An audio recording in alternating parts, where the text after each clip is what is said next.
Did he go or was he pushed? No, he went, extremely honourably.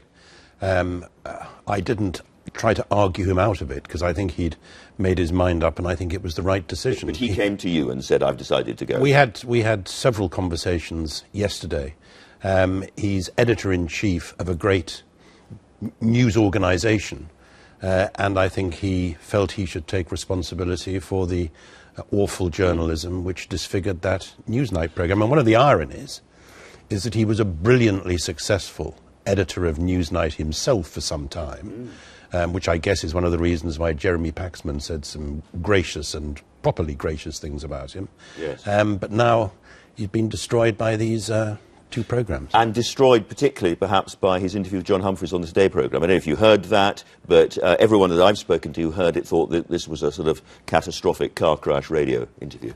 Well, John, you don't go on an interview with John Humphrys and expect the bowling to be slow full tosses, and you know that's why he's such a great journalist. Yeah. And throughout this, the BBC, in the way we've covered ourselves, has held on to the fact that above all we're a news organisation and our credibility depends on telling the truth about ourselves and about others, however horrible it may be. And the specific problem for which he went was lack of curiosity, that sense that he didn't know about this terrible mistake until too late.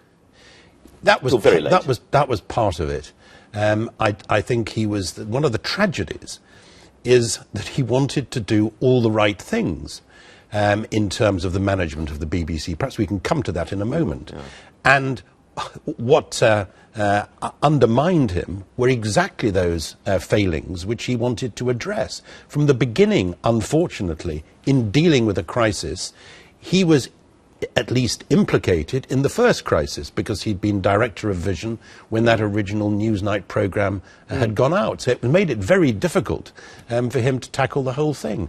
He's a very, very good man, cerebral, decent, honourable, brave, and I'm afraid this would have overwhelmed a lot of people with those sort of skills.